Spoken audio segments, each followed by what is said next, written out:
Alrighty, what's up guys? Another day, another pickup. It's right here and we're gonna just cut right into it. As I'm pulling these out of the box, be sure to follow me on social, run up the like button, subscribe to the channel, etc, etc. And here we go. These are in a red Nike sportswear box. Nike Dunk High Retro. What's the colorway there? Colorway of white, orange, blaze, and white. And if we open these up, I'll talk more about them in a bit, but I picked them up from Hub City, a local buy, sell, trade shop. They actually have two locations. I'm familiar with the one in New Brunswick. That was right off campus at Rutgers when I was there a few years ago, and then they opened a location at the Paramus Park Mall up north in Bergen County. Not to talk junk about their location, but Paramus Park Mall is pretty much a dead mall these days, so I'm not sure how long they'll last. I got some stickers there, and this is actually the original receipt for these shoes. These come from 17 Expressions in Providence, Rhode Island, so these traveled quite a worlds away to New Jersey. But anyway, here they are. They're a pair of Nike Dunk High Retros in the Syracuse colorway, or they're dubbed as the Syracuse colorway, as a nod to the Be True to Your School pack from 1985. We'll pull out this other one. So they look pretty nice in camera. I think the lighting is actually really nice behind this window here, but they are in used pre-owned condition. So if we take, ooh, yeah, sun's hitting really nice now. Some sole wear there that is easy to clean up. There's some dirt along the midsole and a little bit of the uppers. And then also being worn, there's some general creasing and just signs of wear in general. But overall, these are in pretty decent condition. They do come with replacement Nike SB laces, which I thought was strange. Supposedly the guy that came in and sold these off to the store, sold off a bunch of Nike SB Dunks, so I think the seller was into SBs. So what I'm gonna do here, this is gonna be unlike my traditional reviews, especially since I've had this pair of sneakers in the past. I'll pop the video in right here. But I've been fiending for a pair in my size. That was the whole thing though, I didn't have them in my size. And since that release back in, I think it was like May of 2021, I've been looking for a pair in my size at a good price. And speaking of which, the price tag is here. They had them listed for $150 in pre-owned condition, which is pretty fair market price for being a pre-owned sneaker. I talked them down to $140 though, being the shrewd negotiator I am. These are going on feet at some point, but before we do that, I'm gonna go ahead and clean them up. I know a bunch of viewers on the channel always request some cleaning videos of pre-owned sneakers, and rarely am I buying pre-owned sneakers these days, just because I've been hitting on a lot of raffles and first come first serve things, but there are certain cases and times like this where you could get better deals on pre-owned sneakers. So what I'm going to talk you guys through in this video is just essentially my cleaning process and what I'm going to do before I wear them. So let's jump right into it.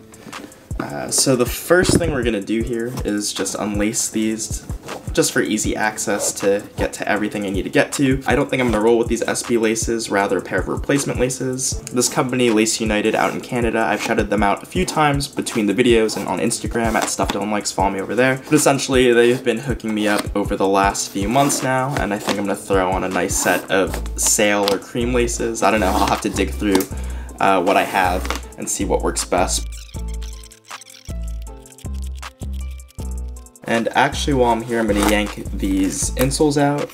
I did pull them out a little bit just to liaise the process a bit off camera, but typically like Air Jordan 1s and Nike Dunk insoles are pretty difficult to take out. So the step is pretty vital for me, especially as far as used sneakers goes, especially as, you know, this is someone else's foot in the sneaker, and while these are gently worn, I would like to clean them, or, you know, in some cases, if it's nasty enough, I'll buy a replacement set of insoles from like a CVS or a local sort of convenience store. But they're both out. These are going to get cleaned.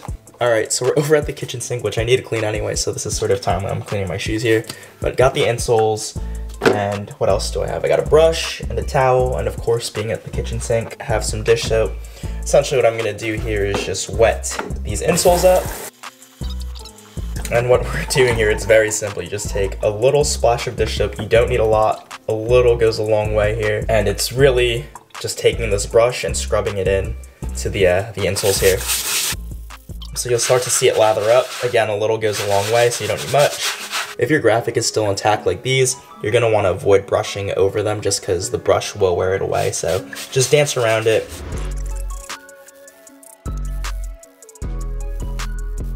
And then we're gonna rinse. Perfect. So now that they're all rinsed out, you wanna get your towel just to pat dry them, get any of the excess water off. So now that they're patted dry, literally I'm just gonna leave them out to air dry. Up to you, it's a nice day out, so I brought them out to our balcony.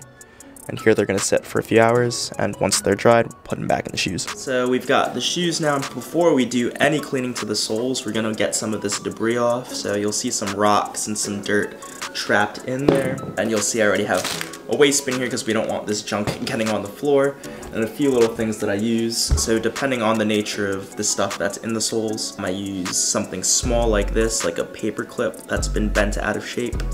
If it wants to focus, there we go. Yeah, use a paper clip there. Also use a little thumbtack push pin thing just to carve into the sole. And sometimes if there's some large pieces of debris, I'll use the knife. You want to be super careful when using this. You don't want to cut yourself accidentally. But here, just for worst case scenario, here we go. We'll start with this shoe. I don't know what that is, but we're gonna give it a shot just getting these things out. Alrighty, back at the sink, very similar process. You're just gonna need the brush again, the towel, and of course the dish soap. You just wanna wet your brush up a little bit, let it touch the soles, just get them a little moist, and then grab your dish soap. Again, you don't need a lot, a little goes a long way, just a little splash on there. Get your brush, start going to town. So that was pretty much just first go. You want to turn your sink on, just want to rinse it off without trying to get the uppers. I think it's not a big deal if you get on these because these are a leather upper, but you know, if you're doing this on a suede sneaker, might be a different story. You definitely want to be more careful. So they're rinsed off. This was sort of just the first pass. So far, they already look a lot better. There's still some dirt embedded between these little parts there. So I'm gonna do this a few more times, and then we'll do the other shoe as well, and we'll do a quick sort of comparison as well. So here they are all cleaned up. They look really nice actually. I for sure could have gotten like those black caked in spots a little better, but at the end of the day, these are going back on the pavement. So as long as they're cleaned up and in sort of newish condition, I'm cool with it. And then here's the other one for reference as well. But the next few things that I'm gonna do aren't so scientific in the sense that I don't really know if there's anything scientific behind them, but I like to do them just for the ease of mind, and you'll know exactly what I mean when I show you.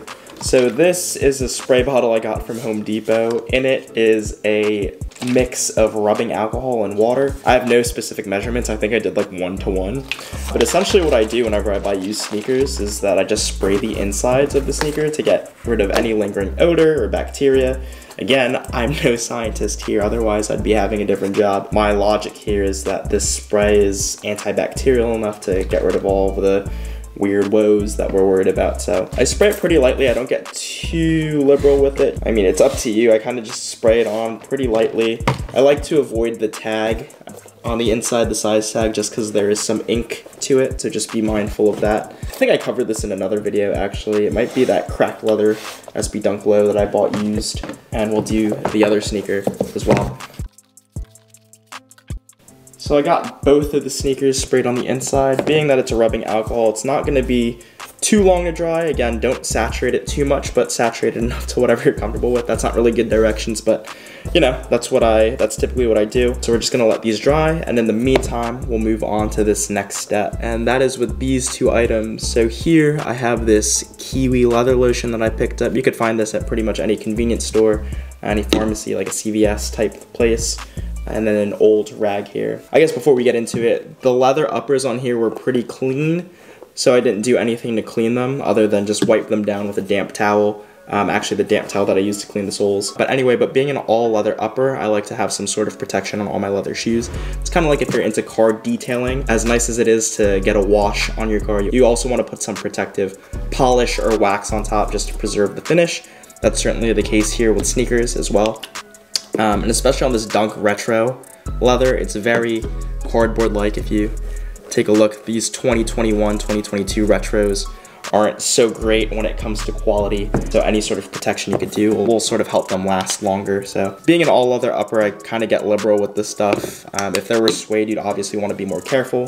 But essentially what I'm doing here is I just put some directly on the shoe, and then I just rub it in using this rag. In this case, I'm going on the towel too. You could do that as well. Again, I'm getting pretty reckless since these are an all leather shoe.